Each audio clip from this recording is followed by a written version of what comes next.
Hello everyone and welcome back to FilmBook Review, an official YouTube channel of FilmBook.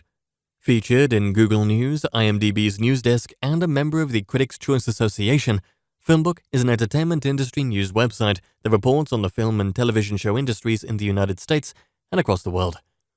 Today on FilmBook Review, I will be reviewing the film The Feast, a movie that screened at the 2021 South by Southwest Film Festival. The Feast is directed by Lee Haven Jones, written by Roger Williams, and stars Carolyn Berry, Stefan Senyet, Sean Allen Davis, Anais Elwyn, and Julian Lewis-Jones. This is a The Feast movie review, and there will be spoilers. If you like our movie reviews, please like this The Feast film review, as that helps us out with YouTube's algorithm, and consider subscribing. Once subscribed, click the bell notification box, and you're all set. Please also consider becoming one of our patrons on Patreon at patreon.com/filmbook. Mother Nature and humanity exist in a tempestuous balance. She provides for you, but you must act as her caretaker. She can give and give and give, but without reciprocation, something else will have to give instead. Which is all to hammer home the basic point: human greed has dire consequences. Such is a core conflict of all great folk horror, and such conflict is at the heart of Lee Haven Jones's feature debut, The Feast, wherein insatiable social status is pitted against the elements in a delectably drawn-out battle. Set in the Welsh countryside at an elaborate stone manor, Glenda, near Roberts, wife to UK Parliament member Gwyn, Julian Lewis-Jones, prepares a bountiful feast for neighbours and business connections alike.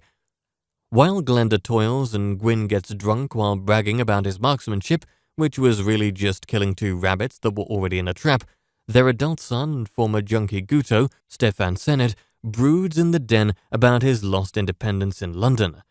Their other adult son, the eerie and intense Quiddit, Sean Allen Davis, is icily distant as he obsesses over his triathlon training in lieu of his doctoral practice. The family buries their past traumas and regrets in money and influence, and the need to be a tight-knit unit is no longer a necessity. To help with the party, Glenda sends for Caddy, Anais Elwyn, a local bartender with a cool and almost catatonic air. Her naivete slows things down, but as Glenda is too concerned with the evening at large, she barely takes notice. In fact, every family member becomes drawn to Caddy for various reasons as the night goes on, wanting to use her as a personal escape from their obligations. The more time that passes, the more Caddy begins to open up, but in doing so, reveals her grungy intentions, which are far from what a hospitality role would suggest. Admittedly, The Feast's first few bites are pretty dry. There's enough clever close-ups, shadowy interiors, earthy tones, and clever cuts in sound and image to conjure up enough creepiness to fuel the next couple years' worth of indie horror alone. Veronica Franz, Severin Fiala, and Ari Aster must be green with envy right now. Jones makes it evident that something strange is going to happen, but the teasing is in such a droll manner that it's hard not to fidget with impatience. But when that something strange finally does happen, it's impossible to pump the brakes. Jones plunges full speed ahead into a gnarly pit of supernatural-tinged carnage with enough squirm-inducing shots to make your mouth hang agape in stupefied awe. By the time the film finally cuts to black, The Feast has injected you with too much adrenaline to allow you to slow down. Its personifications, granted, can be a bit on the nose, from environmental destruction to corporate consumption to basic sociopathic greed. However, Jones and screenwriter Roger Williams use the extremity of The Feast's finale to reinforce their conception of humanity's burgeoning disconnect, not just from each other, but from their own history and the land which raised them. It's as much a condemnation on modern-day consumerism and vapid gestures of status as it is a plea to respect the past, so far as doing so will allow for both a greater understanding and appreciation of the present.